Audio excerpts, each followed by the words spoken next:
देश की ताकत तीनों है महान, जवान, किसान और जनता महान।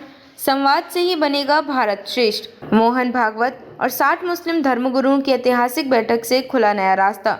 जब इमाम और संघ प्रमुख एक साथ बैठे तब संवाद की उम्मीदों ने फिर से जन्म लिया। नई दिल्ली, हरियाणा भवन, 3.5 घंटे संवाद, समर्पण और सहमति की ऐतिहासिक घड़ी। देश के सबसे बड़े सांस्कृतिक संगठन राष्ट्रीय स्वयंसेवक संघ और मुस्लिम धर्मगुरुओं के बीच गुरुवार को एक ऐतिहासिक बैठक हुई, जो कई मायनों में मुल्क के भविष्य को दिशा देने वाली मानी जा रही है। बैठक में आरएसएस प्रमुख मोहन भागवत, वरिष्ठ संघ नेता कृष्ण गोपाल और इंद्रेश कुमार मौजूद थे, जबकि मुस्लिम समुदाय की ओर से ऑल इंडिया इमाम ऑर्गेनाइजेशन के प्रमुख उमर अहमद इलियासी के नेतृत्व में देश भर के 60 से अधिक मुफ्ती और मदरसा प्रमुख शामिल हुए। क्या हुआ बैठक में? करीब 3.5 घंटे चली बातचीत में खुलकर विचारों का आदान प्रदान हुआ। यह संवाद सिर्फ धार्मिक नहीं, सामाजिक और राष्ट्रीय सरोकारों को लेकर भी था। चर्चा के केंद्र में था मंदिर और मस्जिदों के बीच संवाद कैसे बढ़े, इमाम और पुजारियों के बीच आपसी मेलजोल कैसे हो, गुरुकुल और मदरसे मिलकर सामाजिक जिम्मेदारियों में कैसे साथ आए। मोहन भागवत ने बैठक के दौरान स्पष्ट किया, यह संवाद किसी धर्म के विरुद्ध नहीं बल्कि देश के लिए है। सभी को मिलकर काम करना होगा, बिना किसी भेदभाव के। उमर अहमद इलियासी ने कहा, हम सभी भारतीय पहले हैं, फिर कुछ और। संवाद ही नफरत की दीवारों को गिरा सकता है।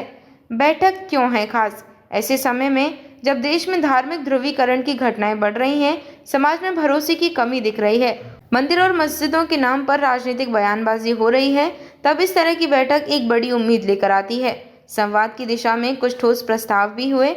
मंदिरों और मस्जिदों में संयुक्त सामाजिक सेवाएं चलाने की पहल, इंटरफेथ डायलॉग फोरम की स्थापना, जहां नियमित रूप से पुजारी इमाम संवाद करें, स्कूल, कॉलेज, यूनिवर्सिटी स्तर पर धार्मिक सद्भाव के लिए वर्कशॉप, मीडिया और सोशल मीडिया पर नफरत को रोकने के लिए संयुक्त अपील, गुरुकुलों और मदरसों में सांस्कृतिक आदान प्रदान कार्यक्रम। राजनीतिक संकेत भी।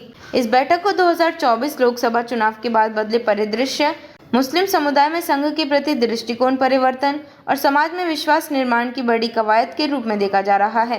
यह कहना गलत नहीं होगा कि आरएसएस अब सीधे मुस्लिम नेतृत्व से संवाद कर रहा है, जो वर्षों से दूरी पर था। इतिहास में झांके तो यह पहली बार नहीं है जब संघ ने मुस्लिम समाज से बात की हो। 2022 में भी मोहन भागवत ने मुस्लिम बुद्धिजीवियों से गुप्त मुलाकातें की थी, मगर इस बार की बैठक सार्वजनिक रूप से बड़े प्रतिनिधित्व के साथ और मीडिया में आई है। यह इसे ऐतिहासिक बनाती है। संभावनाओं का भारत। डायलॉग ही इलाज है। भारत का ताना बाना बहुधार्मिक, बहुजातीय और बहुसांस्कृतिक है। ऐसे में धार्मिक विभाजन नहीं, संवाद ही आगे का रास्ता है। यह बैठक न केवल इस दिशा में पहल है, बल्कि संघ और मुस्लिम समाज के बीच विश्वास की पहली ईंट रखती है।